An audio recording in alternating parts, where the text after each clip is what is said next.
Hello everyone, welcome back to these videos that we are continuing on vocabulary. तो vocabulary में अभी तक अगर मैं बात करूँ तो हमने कई सारे idioms कवर कर लिए हैं और हमने शुरू किया है difficult words, okay? अराउंड ना ना करके भी 20 to 22 वर्ड्स हमने ऑलरेडी कवर कर लिए हैं.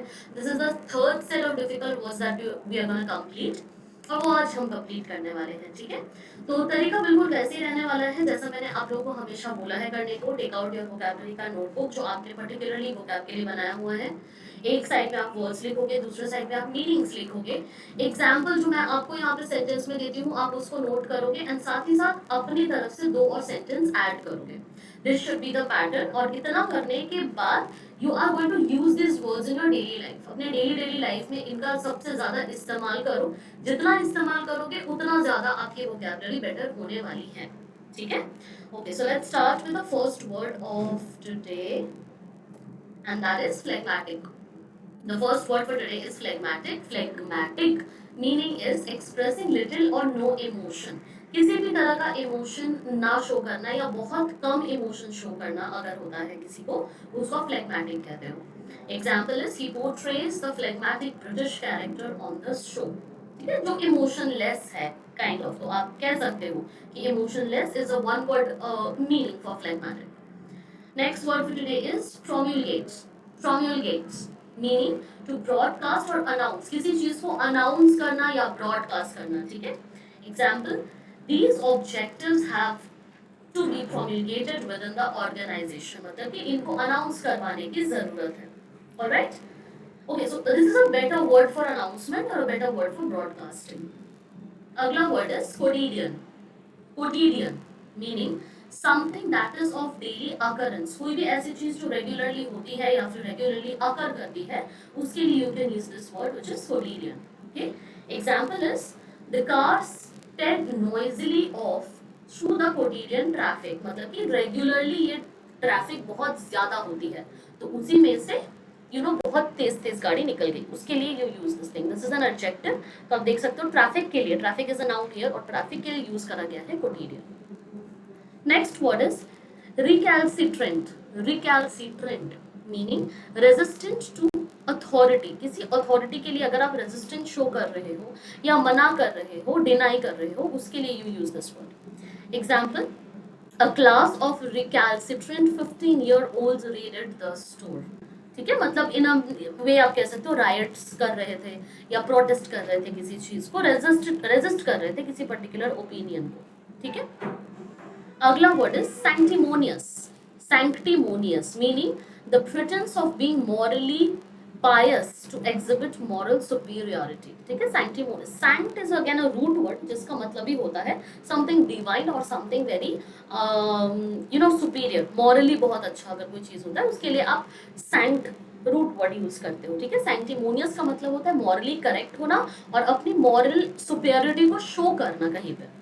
Example, what happened to all the sanctimonious talk about putting his family first. तो आप इतनी बड़ी बड़ी जो बातें करते थे मॉरली करेक्ट होने की या प्रिंसिपल्स फॉलो करने की, तो सडनली क्या हो गया उन सारी बातों का.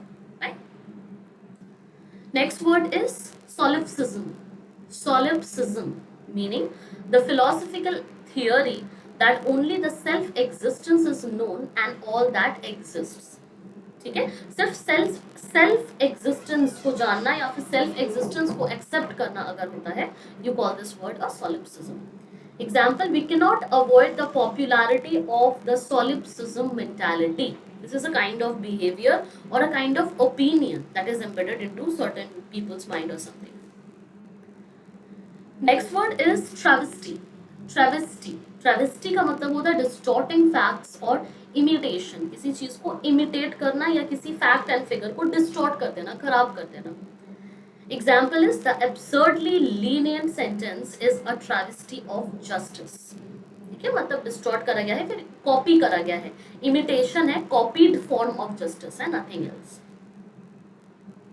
अगला वाला वर्ड इज यूबिक्विटस. नाउ ये वर्ड आपने ऑलरेडी बहुत बार सुना होगा आपके स्कूल में ही क्लासेस के दौरान. This is a very I would say well known word, बहुत अच्छा वर्ड होता है. And ubiquitous is to be abundant, हर जगह पे प्रेजेंट होना. ओमनी प्रेजेंट का मतलब, ओमनी प्रेजेंट भी इसमें एक वर्ड है जो आप लिख सकते हो.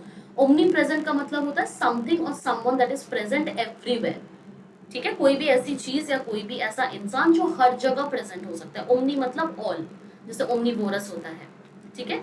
ओमनी का मतलब होता है ऑल, प्रेजेंट का मतलब आपको पता है हर जगह प्रेजेंट होने वाला कोई इंसान या हर जगह प्रेजेंट होने वाली कोई चीज को ओमनीपोटेंट कहा जाता है।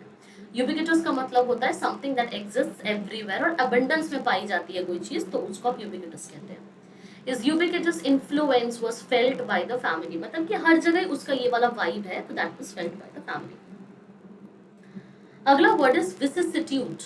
Vicissitude, an unwelcome or unpleasant change in circumstance or fortune, एकदम से किसी भी सिचुएशन, किसी circumstance में किसी तरह का चेंज होना या फिर अपने फेट या फॉर्च्यून में कोई चेंज होना अगर होता है, उसके लिए आप यूज करते हो vicissitude. Example is her husband's sharp vicissitudes of fortune brought, you can say, some kind of derogation in the family, मतलब कुछ डेरिगेटरी हो गया फैमिली में, कुछ फिनेंशियल या anything, any other thing, physical, financial और एनी अदर थिंग, ठीक है।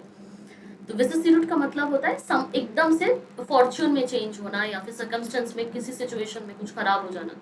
तो लेट्स से कोई बहुत कुछ अच्छा चल रहा है लाइफ में, सडनली कोई चेंज आ गया, तो उसको आप कह सकते हो that my sudden vicissitude is not really good for my family और फॉर माय करियर और something like that. Sudden change, एकदम से जो आपका मिसफॉर्च्यून होता है और चेंज आता है, उसके लिए आप ये कहते हैं। अगला वर्ड इज वॉसिफेरस। वॉसिफेरस का मतलब होता है समथिंग और समवन हु इज ऑफेंसिवली और कॉन्स्पाइक्यूसली लाउड, बहुत ज्यादा अगर कोई लाउड होता है या बहुत ज्यादा, वॉसिफेरस का मतलब होता है बहुत ज्यादा बोलना, बहुत लाउड होना, बहुत लाउडली अपने ओपिनियन को जाहिर करना या फिर बहुत ऑफेंसिव वे में अपनी बातों को रखना, रूडली रखना, उसको आप कहते हो vociferous. Example is he was a vociferous opponent of the take over, मतलब कि बहुत ज्यादा वो रूड था, बहुत ज्यादा ऑफेंसिव था।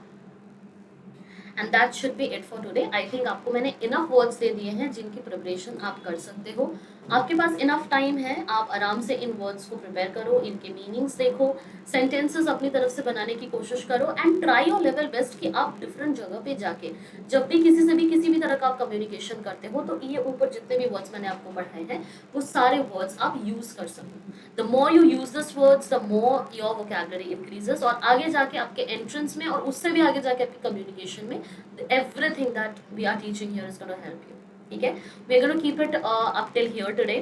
I hope this video was useful to you. Let's meet in the next video. Okay, bye.